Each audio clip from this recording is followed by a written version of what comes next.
요즘 나이 들면서 뭐가 많아지느냐, 퇴행성 관절염이 많아지고 있어요. 퇴행성 관절염이라고 해서 병원에 가면 수술을 합니다. 뭐 요즘은 30대도 퇴행성 관절염이 있고 40대도 있고 50대 60대 되면 상당히 많아지지요. 70대는 말할 것도 없이 많아지고, 퇴행성 관절염은 뭐냐, 끔과 같이 3, 4mm 정도 되는 이렇게 3, 4mm 되는 이런 납작하게 이렇게 생겼죠. 이런 것들이 붙어 있어요. 그래서 퇴행성 관절염은 이걸 달았다고 그래요. 이렇게 많이 쓰기 때문에 달았다고 그래요. 60이 넘고 70이 넘으면 달았다고 하면 말이 되지요.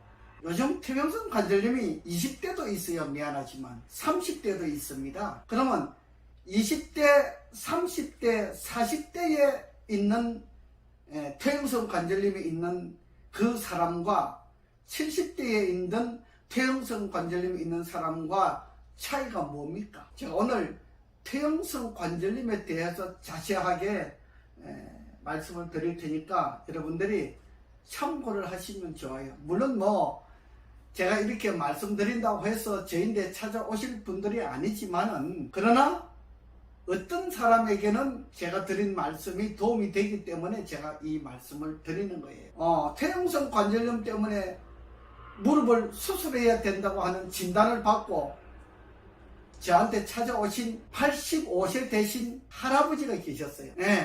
할아버지는 이 오토바이를 세 발 달린 오토바이를 타고 다니는 회장님이신데 유명하신 분이에요. 마을에서 유명하신 분이에요. 아들은 고등학교 교사이고 며느리도 교사입니다. 분이 병원에 가니까 무릎이 아파서 병원에 가니까 퇴행성 관절이라 그래가지고 수술을 해야 된다 그런 거예요. 도망 다니다가 하도 못해서 저를 찾아오신 거예요. 혹시나 하고 찾아오신 거예요. 뭐 저한테 치료가 될 거라고 생각하지 않았어요. 할아버지 말씀이니까. 그래서 제가 할아버지한테 말씀을 드렸어요. 제가 엄지발가락하고 둘째 발가락하고 그 사이에 태충을 제가 만져가지고 퇴행성 관절염으로 인해서 다리가 아파서 걸어 다니지 못하기 때문에 지팡이를 짚고 다니는 사람들을 많이 봤어요. 제가 작년에 제가 큰 누나가 돌아가셨는데 장례식장에 그런 친지분 중에 어떤 분이 그렇게 오셨어요. 몇 분 오셨어요. 그렇게 계단을 내려다니기 힘드니까 겨우 걸어 오셨어요. 태충 하나를 가지고 엄지발가락과 둘째 발가락 그 사이에 태충 하나를 가지고 이렇게 만져줬어요. 한 10분 만져주고, 할머니 한번 걸어보세요. 그랬더니 이 할머니가 지팡이를 놓고 걸어가신 거예요. 좀 더 웃긴 이야기 할까요? 그 중에 한 3분 정도 이렇게 저한테 치료를 받았는데, 뭐 치료라고 하는 거 있습니까? 그냥 지압식으로 이렇게 손을 만져주는 거예요. 제가 호주머니에 칩을 하나 넣어 다니고 있어요. 이게 이제 실리콘으로 만드는 건데 이렇게 몰랑몰랑해요. 처음에는 제가 현미쌀 가지고 하기도 해보고, 그 다음에 콩 가지고 하기도 해보고, 여러 가지를 가지고 해봤는데 내 손이 아프더라고. 손이 아파서 이 실리콘을 만드는, 이건 칩이라 그러지요. 실리콘을 만드는 분들이 있어가지고 저도 이걸 만들려고 그랬는데 돈이 많이 드니까, 이게 정말 사업을 하는 사람이 만들어야지, 우리 같은 사람이 만들려면 돈이 많이 드니까 못 만들고, 이걸 만들어서 전문적으로 판매를 하시는 분한테 제가 이걸 구입을 했어요. 그래서 이걸 만지고 태충을 이렇게 만져줬는데 한 10분만 만지면 돼요. 그래서 할머니 한번 걸어보세요. 할아버지 한번 걸어보세요. 그랬더니 걸어보니까 걸음이 잘 걸어지거든요. 다리가 편하잖아요. 지금 저희 집에 오시는 분들이 전부 다 다리가 아픈 분들이 많아요. 허리가 아프다, 뭐 옆구리가 아프다, 뭐 골반이 아프다, 이런 분들이 많이 있어요. 그 다음에 무릎이 아프다, 퇴행성 관절염이다, 이런 분들이 많이 있어요. 근데 제가 태충을 하나 만지가지고 걸어다니 보면은 하나도 안 아프다, 훨씬 편하다, 훨씬 가볍다, 다리가 가볍다, 이렇게 하고 있어요. 자, 그러면 퇴행성 관절염은 분명히 이야기하기를 관절이 닳아서 이제 더 이상 쓸 수가 없기 때문에 그래서 무릎이 아프다, 이렇게 이야기를 했는데, 만약에 그 말이 사실이라고 하면 제가 이 실리콘 하나를 가지고 이거 없어도 돼요. 그냥 손만 가지고 해도 돼요. 태충을 만져가지고 한 5분 10분 만지면 무릎이 안 아파지는데, 그럼 그걸 어떻게 설명을 하겠습니까? 예, 이 이야기를 듣는 분들은 생각을 해 보시기 바랍니다. 퇴행성 관절염이라고 해서 수술하면은 완전하게 되느냐? 인생은 나이가 자꾸 들어감에 따라서 마이너스 인생으로 살아가요. 마이너스 인생으로 살아가는데 그것이 완전하게 된다고 하면은 어느 누가 안 하겠습니까? 퇴행성 관절염이라고 해서 수술해도 잘하면 5년 정도 지나면은 다시 아파요. 다시 아프면 그때는 어떻게 할 겁니까? 수술 못해요. 예, 수술을 할 수가 없어요. 수술한 자리를 어떻게 수술할 겁니까? 못하는 거예요.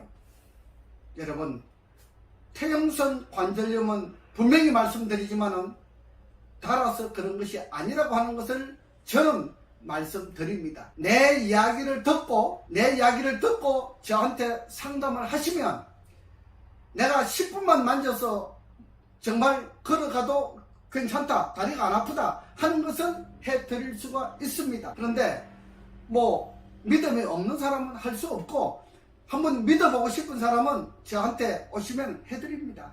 그 다음에 그것이 맞다고 하면 그 원리를 가지고 제가 뭐 한 달을 하든 두 달을 하든 치료를 해가지고 수술하지 않아도 되도록 그렇게 해드리고 있습니다. 와가지고 지금 한 3개월 됐는데, 근래에 나이 많으신 85세 되신 할머니께서 퇴행성 관절염 때문에 수술을 하려고 그렇게 하셨어요. 그래서 제가 엄지발가락하고 둘째 발가락 그 사이에 태충을 만져가지고 할머니 한번 걸어보시라고 그랬어요. 그랬더니 훨씬 가볍다 그래요. 안 아프다 그래요. 그래서 지금 수술 안 하고 계세요. 그래서 퇴행성 관절염 때문에 무릎이 아프시니까 무릎을 안 아프게 하는 방법이 또 있습니다. 제가 그래서 대나무를 하나 드렸어요. 대나무를 드리고 그걸 매일 하루에 아침 저녁으로, 할머니들은 연세가 많으신 분들은 뭐 일하러 다니는 거 아니시잖아요. 그래서 아침 저녁으로 텔레비 보면서 30분씩 밟으세요. 계속 밟으면요 이 관절이 좋아집니다, 여러분. 예, 이 관절이 좋아지게 하는 방법은 그냥 이렇게 밟으면은 여러분들 싱겁지요. 치료가 많이 안 되는 느낌이 있잖아요. 이 통대나무를 절반 이렇게 잘라가지고 반토막 된 거 있지요. 이게 반 된 거. 이걸 놓고 한 70cm 짜리, 이게 대나무 이렇게 있잖아요. 파는 거 있잖아요. 그거 사서 놓고, 요즘 파는 거 뭐 한 10,000원, 15,000원 밖에 안 해요. 그걸 계속 텔레비 보면서 이렇게 밟으시면 돼요. 이렇게 계속 밟으면 30분씩, 하루에 30분 이상 아침 저녁으로 2번만 밟으면 퇴행성 관절염이 없어집니다. 퇴행성 관절염이 없어져요. 또 하나 방법이 있어요. 스포츠 댄스 할 때 우리가 기본 동작 배우는 거 있잖아요. 이렇게 걸어가는 거 기본 동작 배우는 거 있지요. 기본 동작을 잘 하면요 퇴행성 관절염이 없어집니다. 미안하지만. 자, 퇴행성 관절염은 없어졌기 때문에 수술해야 된다 그러는데 어떻게 이런 치료 방법이 있느냐, 살아나느냐, 이걸 지금 이야기하고 있잖아요. 분명히 말하지만은 퇴행성 관절염은 다른 것이 아닙니다. 감기가 전염병이 아닌 것처럼 감기는 얹혀가지고 감기잖아요. 얹혀가지고 머리가 아프고 배가 아프고 콧물 눈물이 나고 하는 것이 감기예요. 얹힌 거예요. 뭐 의학을 하는 사람들은, 많은 사람들은 뭐 전염이 된다 이렇게 이야기를 해요. 왜? 이 코로나 바이러스처럼 전염이 되는 줄 알아요. 코로나 바이러스 같은 그런 종류 아닙니다. 그와 마찬가지로 퇴행성 관절염은 우리가 물론 다리를 무리하게 사용하기 때문에 다리가 아픈 것은 있어요. 그거는 맞아요. 그리고 나이 들어감에 따라서 왜 퇴행성 관절염이 생기느냐, 이거 분명히 아셔야 돼요. 여러분, 밥을 두 끼 먹는 사람은요, 밥을 두 끼를 먹기 때문에 우리 몸에 분이 흡수가 안 되는데 가장 흡수가 잘 안 되는 곳이 어디냐? 무릎이에요. 무릎, 다리예요. 나이가 들어감에 따라서 혈액순환이 잘 안 되는 사람들이 많아요. 어디가? 다리가 혈액순환이 잘 안 돼요. 그럼 잘 돼요. 손과 팔은 잘 되는데 다리가 순환이 잘 안 돼요. 그래서 저한테 와서 BRT 마사지를 받아보시는 분 중에서 이렇게 다리를 마사지 해보면 감각이 없는 분들이 많이 있어요. 실제로 보면은 50%는 감각이 없어요. 세포 조직이 죽어가고 있다, 이 말이에요. 밥을 두 끼 먹으면 세포 조직이 죽어가요. 그래서 밥을 두 끼 먹으면 퇴행성 관절염처럼 무릎이 아파요. 무릎이 아픈 사람은 밥을 반드시 3끼를 먹어야 돼요. 그 다음에 밥을 두 끼 먹으면 또 어떤 현상이 생기느냐? 여러분, 몸에 피부병이 있잖아요. 가려움병, 피부병, 이런 병들이 많이 생기는데, 그 다음에 불면증 있는 사람들이 밥맛이 없어서 밥을 잘 안 먹어요. 밥을 두 끼를 먹습니다. 그렇게 밥을 두 끼를 먹다 보니까 여러분들 아무런 이유가 없는데 무좀이 생긴다, 섭진이 생긴다, 이거는 전부 다 밥을 두 끼 먹어서 그래요. 그 다음에 엄지발가락이 이렇게 돌아가요. 이렇게 돌아가지요. 오른 발가락은 오른쪽으로, 왼 발가락은 왼쪽으로, 엄지발가락이 이렇게 돌아가요. 돌아가는 것은 왜 돌아가는지 아십니까? 돌아가는 것은 잠이 부족한 사람은 돌아갑니다. 밤잠을 최소한 6시간 내지 8시간 자는 사람은 몸이 정상적으로 건강해요. 근데 잠을 하루에 3시간, 4시간 밖에 못 잔다. 그러면요, 이 몸 전체가, 얼굴 전체가 마치 사람이 바짝 말란 모습으로 변화가 생기는 겁니다. 얼굴이 이렇게 정상적인 것 같은데 자신은 그걸 잘 몰라요. 제가 보면 그것이 나와요. 바짝 말란 것처럼 개구리 있잖아요. 개구리를 얼굴이 바짝 말라 들어가는 모습이 나와요. 잠이 부족하면 그렇게 되는 거예요. 그래서 잠이 부족하면 또 어떤 현상이 생기느냐? 응고가 된다 그러잖아요. 여러분들, 목, 어깨가 많이 아프신 분들, 우연히 그냥 자꾸 목, 어깨가 자꾸 아프다 하시는 분들은 잠이 부족한 사람이에요. 잠을 충분하게 자주면요, 목, 어깨가 안 아파요. 그 다음에 밥을 3끼 먹으면 목, 어깨가 안 아픈데 밥을 2끼 먹으면 목과 어깨가 아파요.